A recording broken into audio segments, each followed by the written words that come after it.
Okay, so this is James Cunningham's presentation for the Lake of Shadows short animation for my final year project. The short animation is set in the 1600s, or the late 1500s, I should say, of a character called Red Hugh O'Donnell escaping Dublin Castle. A true story, and my dad also wrote a book that he never finished with a chapter that this is essentially based on. So I started by sourcing together loads of images of the characters and people from this time.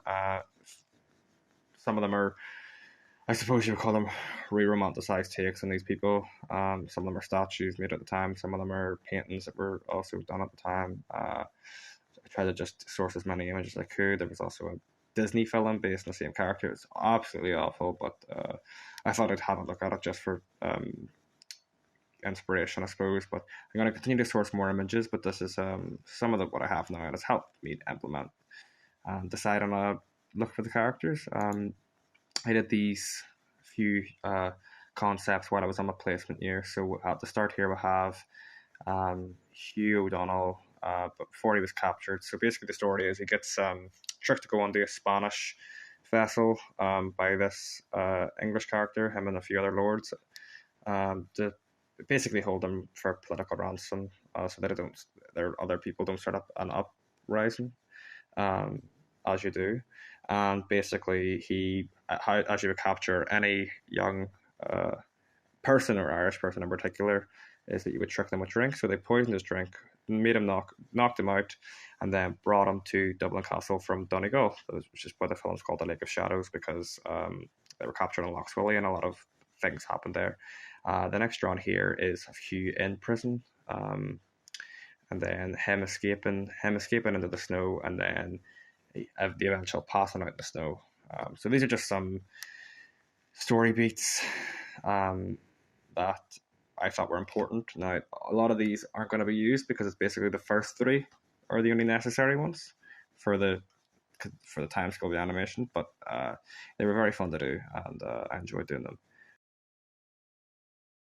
More sort of concepts or ideas, experiments for what, to help me sort of have an idea what's going on with the film. So the first one's here just is Hugh O'Donnell lying in the snow after he's escaped the eventual rescue. Again, this is a bit further on in the story than my actual animation will cover, but it was fun to do and it helped to get a vibe across of what the film might look like. And then this next one is him aging up.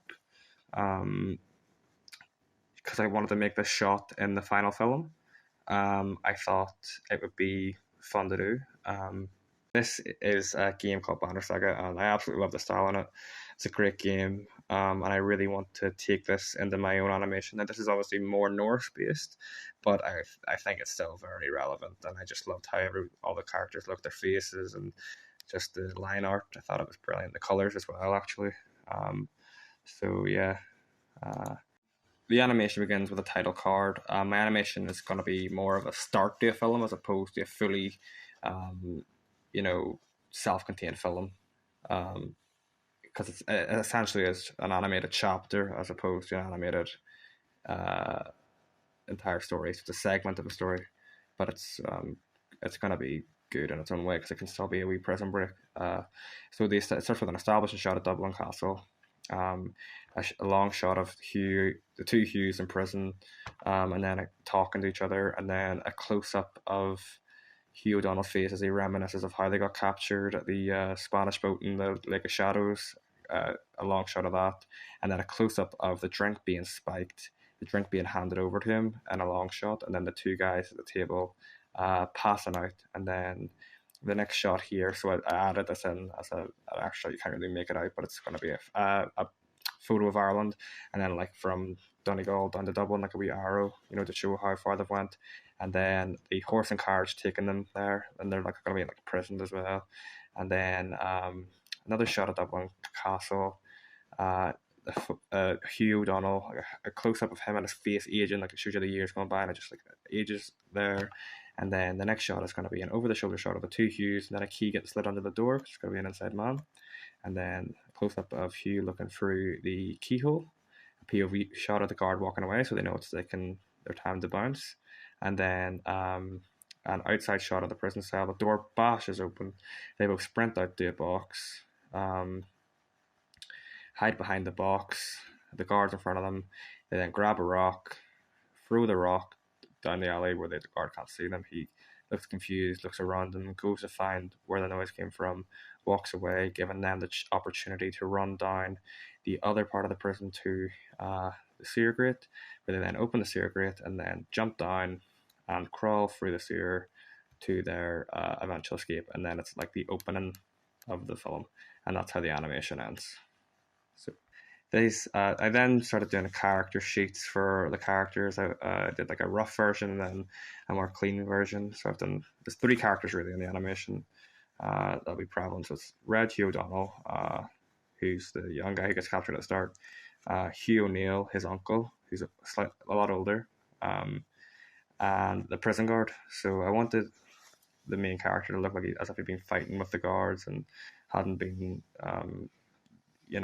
complying with them for the last 5 years. So had him beaten up and as if he hadn't been getting food and, that sort of look, very skinny, angry as well. Yeah, that's him. And then my next one was Hugh O'Neill, the uncle. I wanted him to look as if he played the game a bit better because he's a bit older, a bit wiser, so he's a bit more tubby, stout, smaller. Also, just to differentiate the two, as if he'd been given meals and hasn't been fighting as much, but equally as pissed off for being imprisoned. And then the prison guard just wanted to make him. I want to demonize him, the characters anyway, so just made him look like just your average guard and quite generic looking, and just try to be a how would you say, like, not accurate, but as accurate as I could be for the time. And yeah, so that's the character sheets on. What I plan to do now is redo the script and storyboard, record reference videos for movement, find and further develop the style the animation is going to take in, including backgrounds and stuff. I want to make an animatic for the pacing, and I want to finish the prison guard designs. So thank you for listening to my presentation, and apologies for the delay in having it sent over to you. Thank you so much.